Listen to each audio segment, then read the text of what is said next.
This is One Broke Gamer Girl, and this is my review of Castaway Paradise for the PlayStation 4.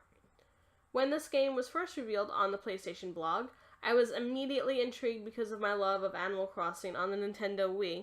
I loved Animal Crossing so much that at the time I actually pleaded with my local Blockbuster, when there was a Blockbuster, to sell me the copy that I was constantly renting. It all worked out for the best, and I had myself Animal Crossing, which I sunk hundreds and hundreds of hours into.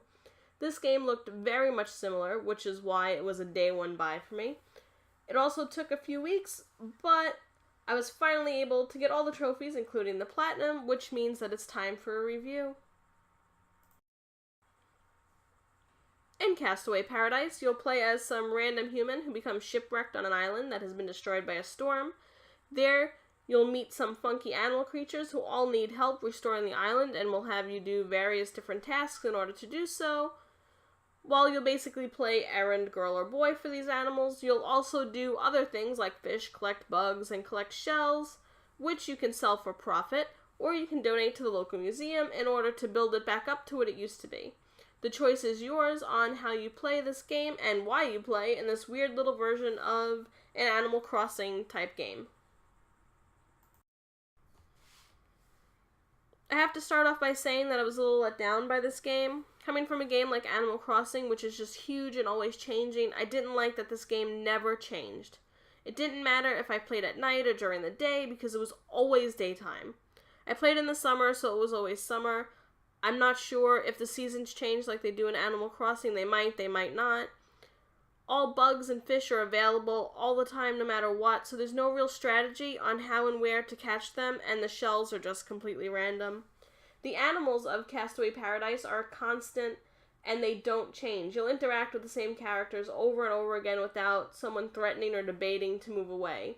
Sadly, while this game is fun, for the 2 weeks that I played it, it just wasn't Animal Crossing. While that's fine if you've never played Animal Crossing and you just want a cute little game where you can run around and hunt for bugs, hunt for fish, farm, and help out the poor little creatures of Castaway Paradise, it's kind of a letdown if you played Animal Crossing and then go to this poor man's version.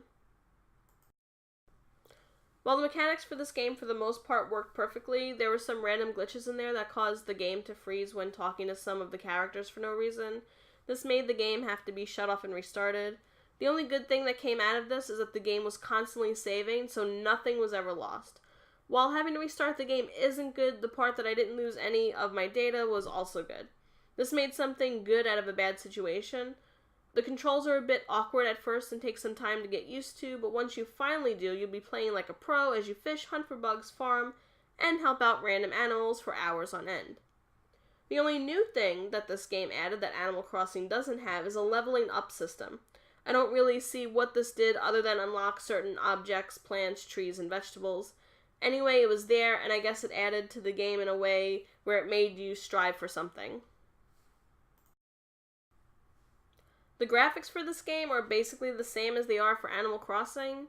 This is okay, but coming from the PlayStation 4, I was expecting something just a little bit better in the graphics department. I thought your character could have been designed just a little bit better, but other than that, there's not much to complain about because it was almost an exact replica of Animal Crossing. Trophies. There are trophies for this game. There are a total of 41 trophies for this game, and all of them are super easy to get. They just require a lot of time and dedication in order to get them, along with a lot of farming. The trophies range from collecting things for the museum, to rebuilding the whole island, to doing quests for the animals, and planting each and everything that Castaway Paradise has to offer. This means that you have to level up your character to at least level 34, which means you'll spend your last days playing this game constantly farming tomatoes. There is no multiplayer for this game. It kind of makes sense because you're supposed to be some random person who just washes up ashore on a deserted island that has been destroyed. But I did like the multiplayer in Animal Crossing. It would have been nice to be able to invite a friend over to my island and have someone else run around with me and do random tasks or do the normal hunt for bugs, fish, and farm. Anyway, it worked fine as a single-player game, and I'm sure if it was a multiplayer game, there would have been a bunch of obscure trophies for it that would have made this game annoying. Overall, I give this game a 3 out of 5. Here's what's great about it. This is a cute little game that for the money spent, $14.99, it gives you a lot of value and replay time. There are also a bunch of things to do, so you can basically do whatever you want. The graphics are nice, and even though there were some game-breaking bugs, they didn't ruin the save file for the game. Here's what's not so great about this game. While this is supposed to basically serve as the PlayStation 4 version of Animal Crossing, it really doesn't deliver on that front, as things that make Animal Crossing unique are not at all utilized in this game. Also, after a while, the game becomes very repetitive and loses its charm over time as you do the same thing day in and day out. I know that I've spent a lot of time comparing this game to Animal Crossing, but it's because that's basically what this game is supposed to be like just for the PlayStation 4. If you want to look at it in terms of did it live up to the legacy that Animal Crossing is, then the answer is no. If you're looking for an Animal Crossing port onto your PlayStation 4, then you'll want to skip this one, as you'll quickly see this is a poor man's version of Animal Crossing. If you go into this game with no expectations and have never played Animal Crossing, then I think you'll truly enjoy this game, as it lets you free roam a devastated island and help out animals of the destroyed island rebuild and basically do whatever you want. If you want to play this game, while the value is good, I would still recommend waiting for a sale on this game, since it seems like one of those games that will go on sale really quickly.